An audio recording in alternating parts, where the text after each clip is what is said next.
Hello everyone, welcome to my YouTube channel UPSC academy. तो आज की जो हमारी वीडियो है चैप्टर नंबर 7 से रिलेटेड है, conservation of plants and animals. तो ये जो चैप्टर है काफ़ी इंटरेस्टिंग चैप्टर है, थोड़ा सा आपको टफ भी लग सकता है, तो आप थोड़ा सा इस वीडियो को ध्यान से अगर एक बार समझ में आए तो दोबारा ज़रूर देखिएगा, इसको आपको बहुत फ़ायदा होगा और फ्यूचर के लिए बहुत इंपॉर्टेंट वीडियो है। तो कंजर्वेशन का मतलब यहाँ होता है प्रोटेक्शन, ठीक है। तो हम इस चैप्टर में protection of plants and animals के बारे में पढ़ेंगे, उसको हम कैसे प्रोटेक्ट करें, कैसे हम उन्हें रोकें, प्लांट्स और एनिमल्स को खत्म हो रहे हैं जिनको हम जो अगर हम देखें तो बहुत सारे प्लांट्स वगैरह को हम कट करते हैं, तो उनको कैसे प्रोटेक्ट करें, एनिमल्स को कैसे प्रोटेक्ट करें जो जातियाँ विलुप्त होती जा रही हैं उनसे रिलेटेड है, ठीक है। चलिए हम बात करते हैं इसमें। फर्स्ट पैराग्राफ में अगर देखें तो यहाँ पर एक स्टोरी दी है, कह रहे हैं कि क्लास 7 में आपने पढ़ा है, पहली और भूजो जो नाम लिए गए हैं, Pehli and Bhujo has visited the forest along with the professor Ahmad and Tibu. They were eager to share their experience with their classmates. Other children in the class were also eager to share their experience. Of some of them had visited Bharatpur sanctuary. तो Bharatpur century के अंदर इन्होंने जो visit किया था उसके experience को ये शेयर करना चाह रहे थे। अगर है कि some others had heard about the Kaziranga national park. तो काजीरंगा नेशनल पार्क हमारे पास है क्योंकि तो बहुत सारे स्टूडेंट तो हर अलग अलग जगह के तो अपने एक्सपीरियंस को शेयर कर रहे हैं। वो यहाँ पर कह रहे हैं कि लॉकशाओ wildlife sanctuary, great Nicobar biosphere reserve and tiger reserve ETC। तो जो आपके प्रोटेक्टेड एरियाज हैं ये सब है ना, ये सब जितने भी मतलब भरतपुर सेंचुरी हो गई, चाहे आपके नेशनल पार्क हो गए या फिर बायोस्फीयर रिजर्व है, ये सारे प्रोटेक्टेड एरियाज हैं। और इन एरियाज में जो स्टूडेंट थे वो गए थे और वो अपने अपने जो एक्सपीरियंस है उसको जो है वो शेयर कर रहे हैं यहाँ पर, ठीक है, एक दूसरे से। तो देखो यहाँ करें कि डिफॉरेस्टेशन एंड इट्स कॉजेज। तो पहले तो हमें ये पता होना चाहिए कि डिफॉरेस्टेशन होता क्या है। अब देखो यहाँ अगर हम इसको पहले देख लें कि what is the purpose of making national park. तो नेशनल पार्क को हम क्यों बना रहे हैं, वाइल्ड लाइफ सेंचुरीज को क्यों बना रहे हैं, बायोस्फीयर रिजर्व को हम क्यों बना रहे हैं। तो यहाँ पर तीन चीजें पढ़ेंगे, national park, wild life sanctuaries and biosphere reserve. तो तीनों होते क्या है, इसको हम बनाते क्या है, इनका पर्पस क्या है, वो सब इसमें देखेंगे। तो यहाँ डिफॉरेस्टेशन एंड इट्स कॉजेज। तो डिफॉरेस्टेशन होता क्या है, तो अगर हम बड़े स्केल पर अगर कोई भी पेड़ों को काट दे रहे हैं तो उसको हम क्या कहते हैं, डिफॉरेस्ट। तो फॉरेस्टेशन का उल्टा हो गया डिफॉरेस्टेशन, मतलब पेड़ों को बड़े लेवल पर काटना। किसी उसका पर्पस अलग अलग हो सकता है, आप जो है वो लैंड कल्टीवेशन के लिए कर सकते हैं, आप फैक्ट्री बनाने के लिए कर सकते हैं, या फिर आप उसको जो है वो कॉमर्शियल यूज के लिए भी कर सकते हो, ठीक है, और उसकी लकड़ी को। चलो अब यहाँ देख लेते हैं कि ना great variety of plants and animals exist on the earth. कहने कि जो हमारी अर्थ है उस पर बहुत डिफरेंट टाइप की वैरायटी है किसकी, प्लांट्स की, ठीक है, प्लांट्स एंड एनिमल्स की। तो बहुत टाइप ऑफ वैरायटी के प्लांट्स मिल जाएंगे और एनिमल्स भी हमें मिल जाएंगे, अलग अलग तरह के जानवर। कहने they are essential for well being and survival of the mankind. तो हमारे जिंदा रहने के लिए भी मतलब ये चीज़ें बहुत ज़रूरी है। तो अगर इनमें डिसबैलेंस हो गया तो उसका इफेक्ट किसे देखेगा, हमें देखेगा। मान लो कि आपने सारे पेड़ काट दिए, क्या होगा, आपको बहुत दिक्कत होगी, टेम्परेचर बहुत बढ़ जाएगा, CO2 बहुत एक्सेस में बढ़ जाएगी, क्योंकि बहुत सारे जो पेड़ हैं, जितने पेड़ होते हैं पेड़ों के अंदर CO2 जो क्या रहती है, स्टोर रहती है। अगर आप उनको काट दोगे तो CO2 बाहर चली जाएगी और वो इन्वायरमेंट जाके आपका ग्लोबल वार्मिंग क्रिएट कर देगी, ठीक है। Today a major threat to survival of these organism is deforestation. तो जो डिफॉरेस्टेशन है उसको हमें ज़्यादा नहीं होने देना है।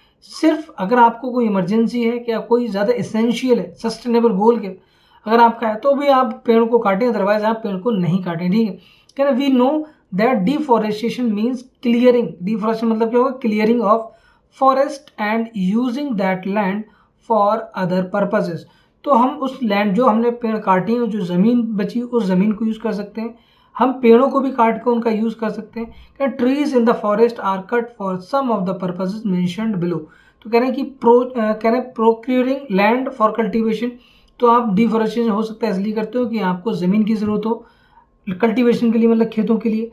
अब दूसरा कह रहे हैं कि बिल्डिंग हाउसेस एंड फैक्ट्रीज। हो सकता है कि आपको घर बनाना हो, फैक्ट्रीज बनानी हो, इसलिए आप जो है वो पेड़ों को काट रहे हैं, डिफॉरेस्टेशन कर रहे हैं। या फिर मेकिंग फर्नीचर, मतलब आपको वुड की जरूरत हो, लकड़ी की जरूरत हो, मेकिंग फर्नीचर और using wood as a fuel, या फिर लकड़ी को एज अ फ्यूल आप यूज करना चाहते हैं, तब आप उसको काटना चाहते हैं। देखो क्या कह रहे हैं, some natural causes of deforestation are forest fires and severe droughts. कह रहे हैं कि कुछ नेचुरल कॉजेज भी हो सकते हैं डिफॉरेस्टेशन के, जैसे फॉरेस्ट में आग लग गई है ना, या सीवियर ड्रॉट्स पड़ गया जिसकी वजह से क्या होगा कि वहाँ के पेड़ जो सूख जाएंगे और मर जाएंगे, है ना। फॉरेस्ट में फायर लग सकती है, उससे जल सकते हैं पेड़, तो वो नेचुरल कॉजेज है। एक है मैन मेड कॉजेज, मतलब जो हम उनको काट रहे हैं वो मैन मेड हो गए। Add more causes of deforestation to your list and classify them into natural and man made. तो ये आप टेबल बना के करना, ठीक है। अब यहाँ करें कॉन्सिक्वेंसेस ऑफ डिफॉरेस्टेशन, तो जब भी आप पेड़ों को बड़े लेवल पर काटेंगे तो उसके कॉन्सिक्वेंसेस क्या होंगे, मतलब उसके इफेक्ट क्या होंगे, उससे आपको नुकसान क्या होगा, ठीक है। चले करें पहली and भूजो recalled the consequences of deforestation, they remembered that deforestation increase the temperature.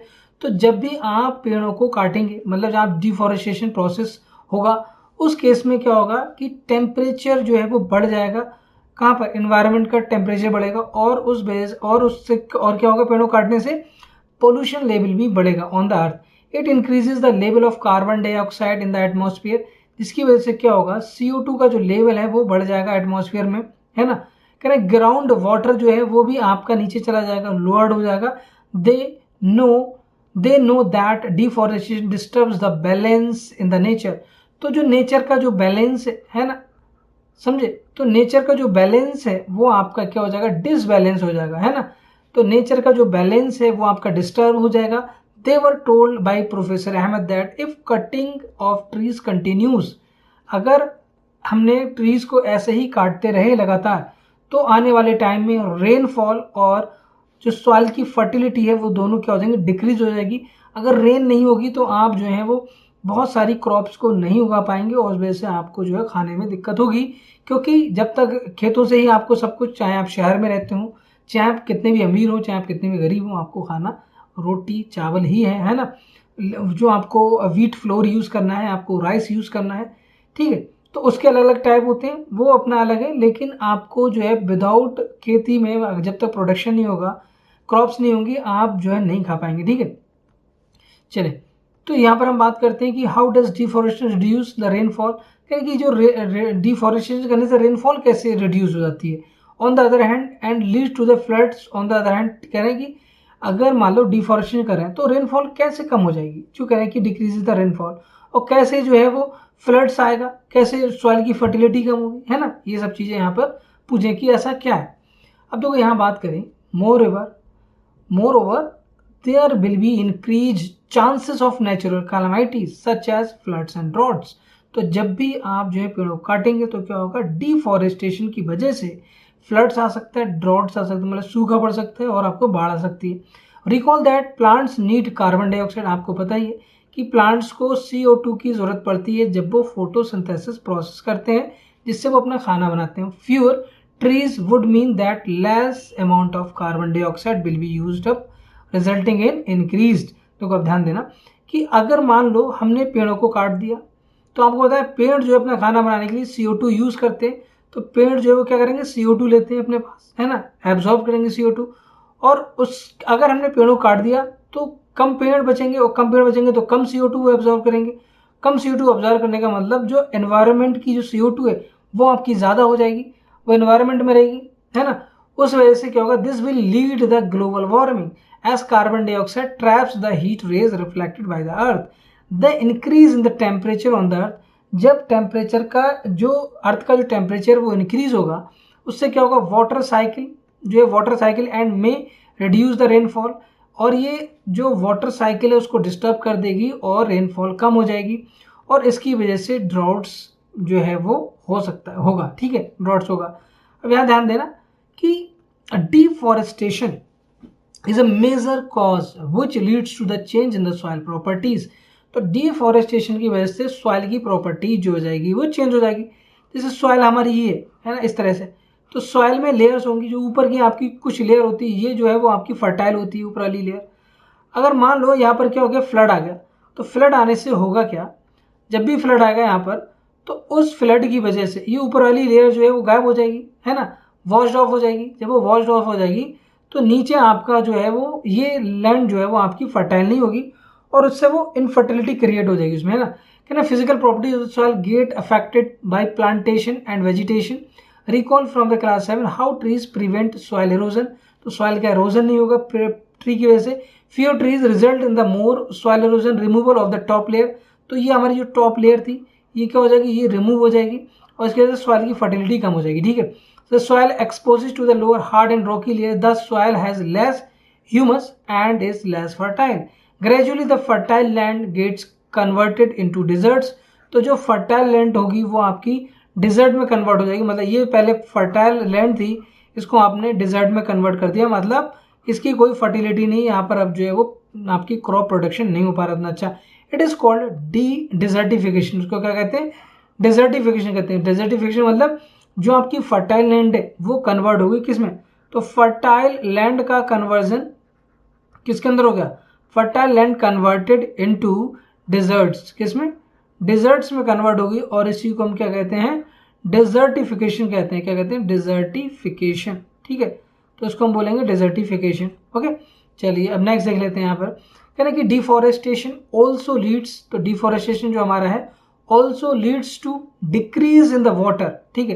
तो डिफॉरेस्टेशन की वजह से वाटर में क्या होगा, डिक्रीज होगा, होल्डिंग कैपेसिटी ऑफ द क्या हो जाएगी, सॉइल की जो होल्डिंग कैपेसिटी है वो डिक्रीज हो जाएगी, वाटर की holding capacity. The movement of water from soil to surface into ground जो है वो रिड्यूस हो जाएगा। तो देखो आप समझ रहे हैं इसके बाद होल्डिंग कैपेसिटी मतलब आप जो है वो ये वाटर, जैसे ये मिट्टी है आपकी है ना, ये सॉइल है, तो इसके अंदर ये काफ़ी देर तक ये वाटर होल्ड कर सकता है, इसके अंदर नमी बनी रह सकती है और हमारे जो पेड़ वगैरह हैं, जो हमारे प्लांट्स वगैरह हैं वो आराम से सर्वाइव करेंगे, उनकी ग्रोथ होगी। लेकिन अगर इसका जो है डिफॉरेस्टेशन आपने किया तो इसकी वाटर होल्डिंग कैपेसिटी कम हो जाएगी, ऊपर वाली लेयर चली जाएगी, है ना, ये इरोड हो गई और नीचे वाली लेयर उतना वाटर होल्ड नहीं कर पाएगी। सो देयर आर फ्लड्स, कह रहे हैं the other properties of the soil like nutrient content, texture etc also change because of deforestation. तो डिफॉरेस्टेशन की वजह से सॉइल का एक टेक्सचर होता है, सॉइल के अंदर कंटेंट होता है, न्यूट्रिएंट का कंटेंट, कि कौन कौन से न्यूट्रिएंट्स उसके अंदर होते हैं वो सारे क्या हो जाएंगे, यहाँ पर चेंज हो जाएंगे। We have study in the class 7 that we get many products from the forest. तो फॉरेस्ट से हमें बहुत सारे प्रोडक्ट्स मिलते हैं, फॉरेस्ट से हमें बहुत सारे दवाइयाँ मिलती हैं, बहुत सारे फल हम खाते हैं फॉरेस्ट से, है ना, फॉरेस्ट से। लिस्ट दीज प्रोडक्ट्स, बहुत सारे ऐसे कॉमर्शियल प्रोडक्ट हम यूज़ करते हैं फॉरेस्ट से, ठीक है। Will we face the shortage of these products if we continue cutting trees. तो इसका आंसर हो जाएगा यस, बिल्कुल शॉर्टेज होगा अगर हम पेड़ों काट देंगे तो वो जो फॉरेस्ट से जो प्रोडक्ट हमें मिलने वो हमें नहीं मिल पाएंगे यहाँ पर, ठीक है। करें कि एक्टिविटी देखें, animal life is also affected by the deforestation. तो मान लो ये फॉरेस्ट है बहुत सारे, है ना, अब यहाँ पर जो फॉरेस्ट है, अब इन फॉरेस्ट के अंदर क्या रहते होंगे, जानवर भी रहते होंगे, है ना। तो जो जानवर हैं वो जानवर इसके यहाँ पर जब रहते होंगे तो आप मुझे बताएं कि ये जो जानवर हैं बहुत सारे यहाँ पर एनिमल्स वगैरह हैं वो कहाँ जाएंगे अगर आपने पेड़ काट दिया, वो पेड़ों के फॉरेस्ट के अंदर रहेंगे, वहीं पर वो अपना जो खाना पाना खाते हैं, जो भी उन्हें करना होता है, ठीक है। List the points and discuss them in your class. अब देखो नेक्स्ट पॉइंट की बात करते हैं, conservation of forest and wild life. तो हमें अब क्या करना है, प्रोटेक्शन करना है किसका, अभी तक हमने सोचा कि डिफॉरेस्टेशन क्या होता है ना, उसके क्या कॉजेज हैं, अब हमें कंजर्व कैसे करें इनको, फॉरेस्ट को हम बचाएं कैसे, प्रोटेक्ट कैसे करें। जो वाइल्ड लाइफ है, वाइल्ड लाइफ मतलब जो जंगलों में जानवर रहते हैं उनको हम वाइल्ड लाइफ कह रहे हैं, तो उनको कैसे हम प्रोटेक्ट करें, कैसे बचाएं, कैसे उनको कंजर्व करें, ठीक है। करें कि having become aware of the effects of the deforestation, Pehli and Bhujo are worried, Pehli और भूजो क्या थे, वो परेशान थे कि they go professor Ahmad and ask him how forest and wildlife can be saved. तो कैसे हम फॉरेस्ट एंड वाइल्ड लाइफ को कैसे हम सेव करें। तो अब क्या होगा, अब जो प्रोफेसर अहमद है वो उनको डिटेल में बताएंगे कैसे आपको करना है, ठीक है।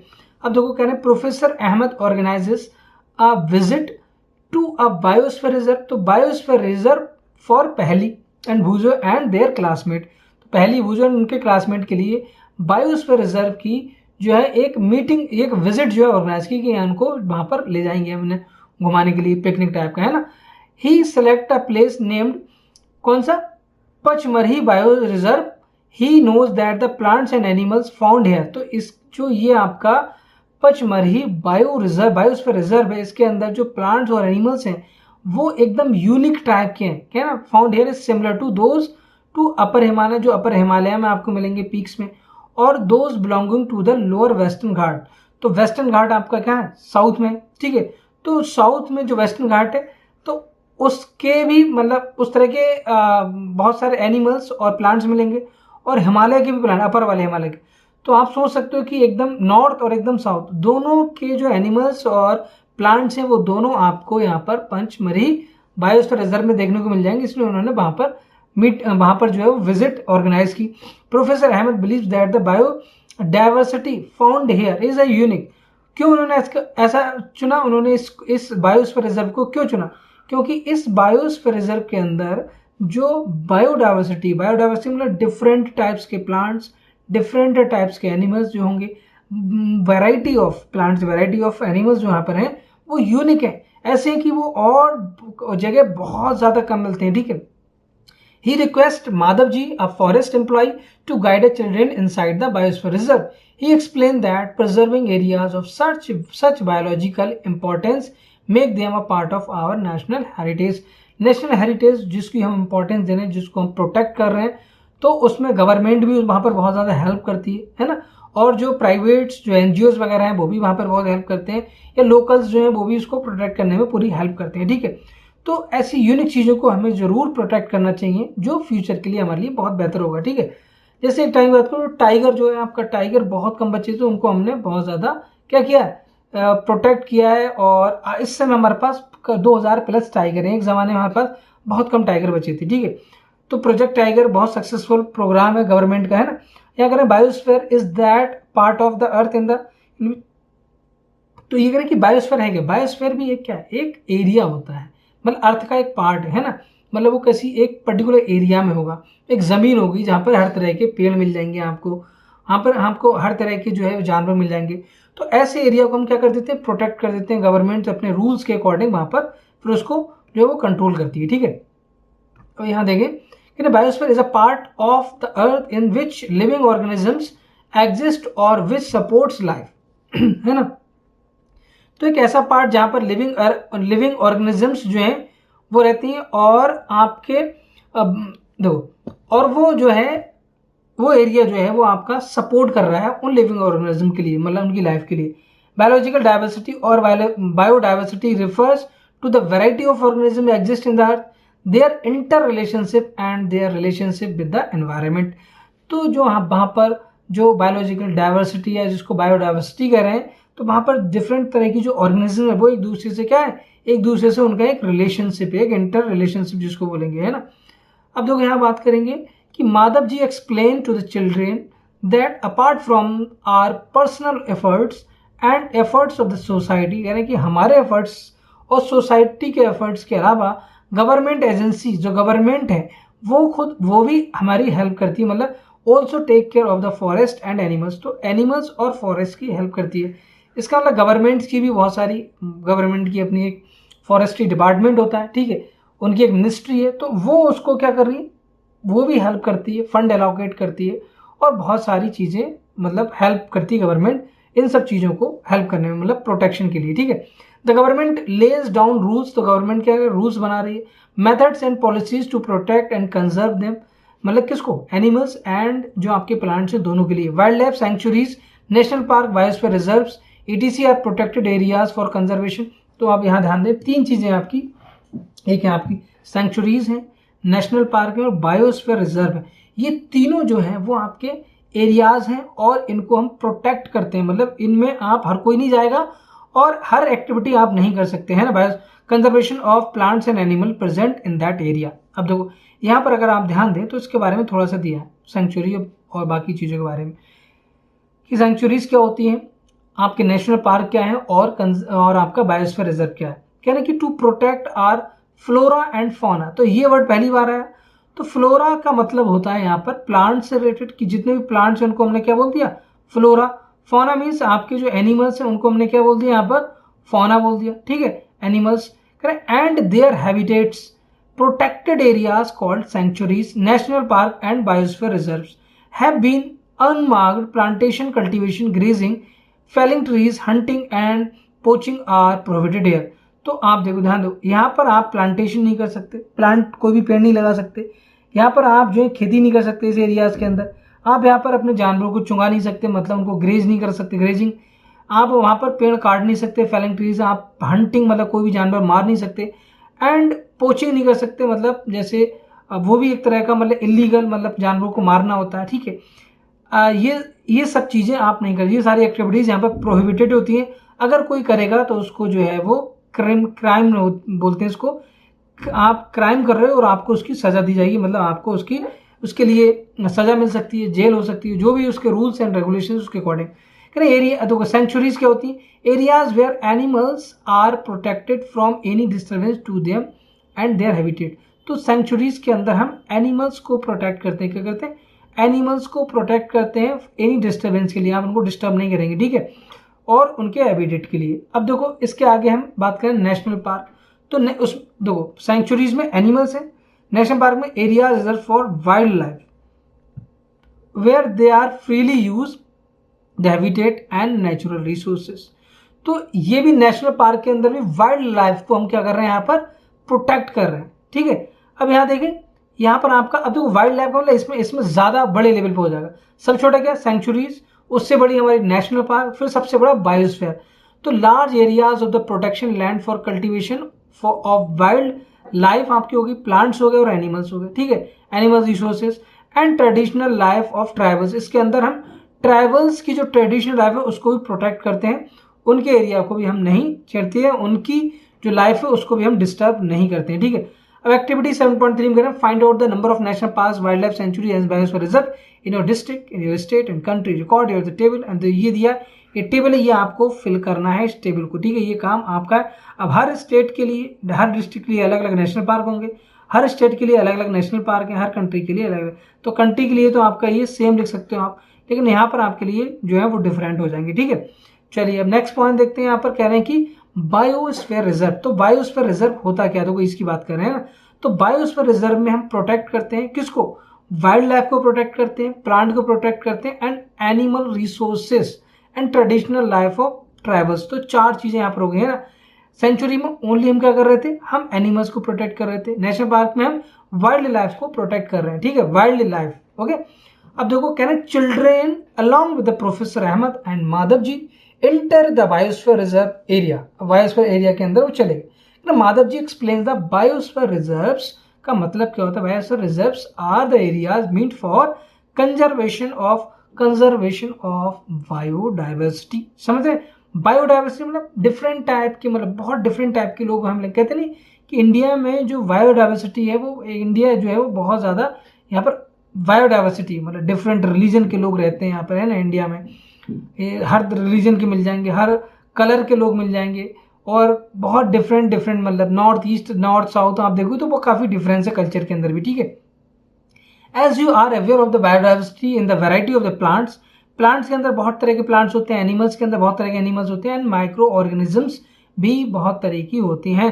तो यहाँ कह रहे हैं कि variety of plants, animals and micro organisms generally found in an area. तो इस एरिया के अंदर आपको ये सारी चीजें मिल जाएंगी। The biosphere reserves helps to maintain the biodiversity and क्या बायोस्फीयर रिजर्व क्या करता है? मेंटेन करता है biodiversity and culture of that area.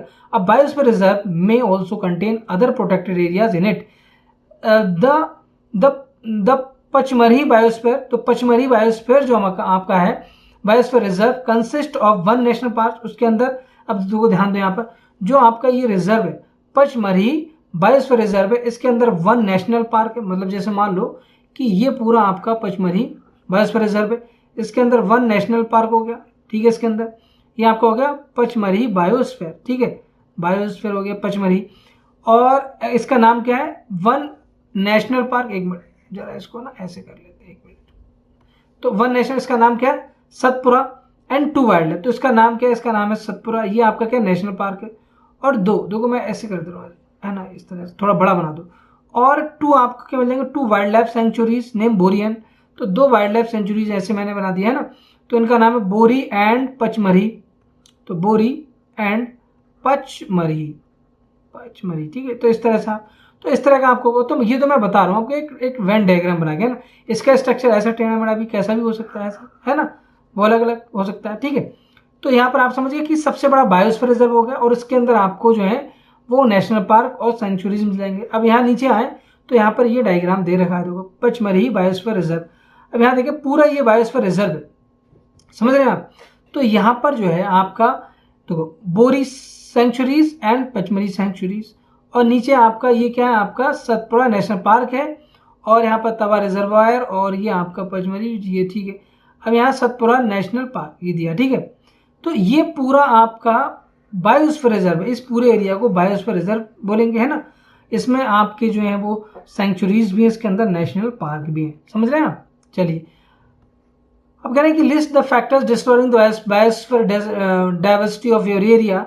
Some of these factors are human activities में डिस्टर्ब द वाइड, जैसे कोई आसपास बहुत बड़ी फैक्ट्री हो वो डिस्टर्ब कर रही है ना, उसकी आवाज़, और फिर वो पोचिंग वगैरह उस तरह के, है ना, वो सब चीज़ें नहीं होनी चाहिए। Biodiversity unknowingly list these human activities, how can these be check, discuss in your class and write a brief report in your notebook. सही। चलिए अब नेक्स्ट देख लेते हैं, फ्लोरा एंड फौना। मैंने आपको अभी बताया फ्लोरा मीन्स होता है प्लांट्स एंड फौना मीन्स होता है आपका एनिमल्स, ठीक है। तो मैं यहाँ पे प्लांट्स और एनिमल्स के बारे में बात करें। As a children walk around the biosphere reserve, they appreciate the green wealth of the forest, मतलब फॉरेस्ट के अंदर इतनी ग्रीनरी होगी, इतने सारे पेड़ होंगे कि बहुत ज़्यादा, है ना। They are very happy to see tall teak, मतलब टॉल टीक ट्रीज, मतलब बहुत बड़े बड़े पेड़, है ना, लंबे लंबे। And animals inside the forest, और फॉरेस्ट के अंदर एनिमल्स आपको मिल जाएंगे। सडनली पहली फाइंड्स, कह रहे हैं कि सडनली पहली को जो है वो कुछ देखा, वहां पर क्या देखेगा, देखो अ रैबिट, रैबिट देखा उसको, है ना, चूहा दिख गया, रैबिट एक खरगोश दिख गया। And wants to catch it, उसको वो पकड़ना चाहते हैं। She start running after it, professor Ahmad stops her. He explain that animals are comfortable and happy in their own habitat, कहने कि वो अपने हैबिटेट में ज़्यादा कंफर्टेबल होते हैं, है ना। कहना we should not disturb they, हमें उन्हें डिस्टर्ब नहीं करना चाहिए। Madhav ji explain that some animals and plants, ठीक है, some animals and plants plants typically belong to the particular area, और वो उसी पर्टिकुलर एरिया में रहना पसंद करते हैं। The plants and animals found in a particular area are termed in flora and fauna of that area, तो उस पर्टिकुलर एरिया की वो फ्लोरा एंड फौना कहलाते हैं, ठीक है। अब देखो सॉल हो गया, ये पेड़ का नाम है, टीक हो गया, मैंगो हो गया, jamun, silver ferns, arjun, etc are the flora, and ये लगा चिंकारा, ब्लू बुल, है ना, बार्किंग डियर, और आपका चीतल, लियोपार्ड, वाइल्ड डॉग, वोल्फ, ये सब क्या है, are the example of the fauna of the Pachmarhi biosphere reserve. तो ये बायोस्फीयर रिजर्व के अंदर ये सारी चीज़ें मिल जाएंगी। तो यहाँ पर ये सब लगा, इनके नाम भी लिखें। तो ये क्या है, जामुन ये वाला है ना, एफ वाला, और आपका ये जो है वो फन है, डी आपका लियोपार्ड है, और वॉल्फ आपका, सी आपका वॉल्फ, बी आपका चीतल, ठीक है, और ए आपका वाइल्ड डॉग है ना। चलिए यहाँ पर ये चीज़ आपको समझ में आ गई। अब यहाँ पर हम बात करते हैं नेक्स्ट, जो कहने की एंडेमिक स्पीसीज क्या होती है। एंडेमिक स्पीसीज तो कोई एक डिफरेंट नेम है, तो आप ध्यान रखें। एंडेमिक, एंडेमिक मतलब होता है कि एक स्पेशल, मतलब एक ऐसा स्पेशल स्पीसीज जो एक पर्टिकुलर एरिया में ही मिलती है और कहीं नहीं मिलती है ना, उसको हम एंडेमिक स्पीसीज बोलते हैं। तो कह रहे हैं soon the group quietly enters the deep forest, children are surprised to see that very big squirrel, very big squirrel, आप समझ रहे हो। तो ये स्क्वायरल है, यहाँ देखें आप राइट साइड में, यहाँ स्क्वायरल बहुत बड़ी है, very big squirrel. This squirrel is has a big fluffy tail, fluffy तो इस तरह की फ्लफी टेल, है ना, बहुत सारे बाल उसकी। कह रहे they are very curious to know about it. Madhav ji tells them that this is known as the giant squirrel, इसको क्या बोलते हैं, giant squirrel, and is endemic to this area, मतलब ये जो है वो सिर्फ उसी एरिया में मिलती है, सिर्फ उसी एरिया में आपको मिलेगी। सही, पचमढ़ी जो आपका बायोस्फीयर रिजर्व है, पचमढ़ी। अब यहाँ देखें, endemic species are those species of the plants and animal, ये प्लांट के लिए भी हो सकती है और ये एनिमल के लिए भी हो सकता है। वर्ड करें कि which are found exclusively in the particular area, they are not naturally found anywhere else. आप देखो नेचुरली नहीं फाउंड करते, आप यहाँ से ला सकते हो, लेकिन अलाउ नहीं होगा लाना, है ना, आप ला नहीं सकते, तो इस पर्टिकुलर एरिया में ही होगा, ठीक है। A particular type of animal and plant may be endemic to a zone, a state or a country. Country हो सकती है, स्टेट, जैसे अगर आप बात करें तो आपको जो है वो आपको मिल जाएगा। जैसे आप इंडिया, अगर हम इंडिया की बात करें तो बहुत सारे ऐसे जानवर हैं जो सिर्फ इंडिया में मिलते हैं आपको, है ना, और कहीं नहीं मिलेंगे, समझे। गोल्डन लंगूर आपने देखा होगा, है ना, वो इंडिया में ही मिलता है आपको, वो भी आपको कहाँ मिलेगा, पहाड़, मतलब आप बोल सकते हो हिमालय में। माधवी शोज साल एंड वाइल्ड मैंगो, साल एंड वाइल्ड मैंगो, आप अगर एग्जाम्पल में यहाँ देखें तो ये किसका है, ये दिया वाइल्ड मैंगो का, तो ये वाइल्ड मैंगो का पेड़ है, ठीक है। अब यहाँ ध्यान दें, कह रहे हैं कि एज टू एग्जाम्पल्स ऑफ, ये जो सॉल है, साल एंड वाइल्ड मैंगो है, जो दो एग्जाम्पल है किसके, एंडेमिक फ्लोरा के, फ्लोरा मीन्स प्लांट बोला था, of the Pachmarhi biosphere reserve. Bison, Indian giant squirrel and flying squirrel are the endemic fauna. Endemic fauna means ये उस एरिया के एनिमल्स हैं। Professor Ahmad explain that the destruction of their habitat, increasing population and introduction are new species may affect their natural habitat of the endemic species and endanger their existing। तो उनकी existence को खतरा हो सकता है, इसलिए हमें बाहर से भी कुछ लाके वहां नहीं छोड़ना है और बाहर से भी हमें कुछ नहीं ले जाना है, ठीक है। और उनकी पॉपुलेशन को भी नहीं बढ़ाना, कंट्रोल करके रखना है सारी चीजें, जिससे कि वो बहुत ही आराम से वहां पर रह सकते हैं, ठीक है। वो नेचुरल उनका जो भी प्रोसेस है, ठीक है। कहने की स्पीसीज इज अ, स्पीसीज क्या है, एक ग्रुप है, is a group of populations which are capable of interbreeding। क्या है interbreeding? This means that the member of the species can reproduce fertile offspring only with the members of their own species and not with members of the other species। members of the species have common characteristics, ठीक है।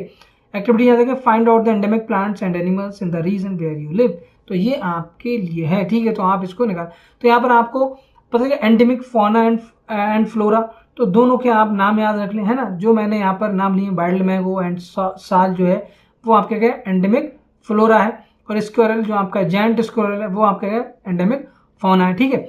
अब यहाँ के बाद जो आपका next है आपका वाइल्ड लाइफ सेंचुरीज है, नेशनल आपके जो है वो पार्क हो जाएंगे। उसके बाद आपका जो है वो रेड बुक डेटा है यहाँ पर। फिर माइग्रेशन का होता है, रिसाइकलिंग ऑफ पेपर और रिफॉरेस्टेशन। तो ये जो आपके टॉपिक्स रह गए, ये छोटा सा टॉपिक्स और है, इसको हम जो है वो नेक्स्ट वीडियो में कवर करेंगे। आई होप कि आपको पूरा वीडियो समझ में आया होगा। अगर आपको कोई भी प्रॉब्लम है तो आप मुझे कमेंट बॉक्स में लिख के बता सकते हैं, कोई इशू नहीं है। और इस वीडियो को ज़्यादा से ज़्यादा अपने दोस्तों के साथ सोशल मीडिया पर शेयर करें, दोस्तों के साथ शेयर करें। और नेक्स्ट वीडियो में मिलते हैं, तब तक के लिए bye, take care, Jai Hind. I am Atiq Ahmad, signing of.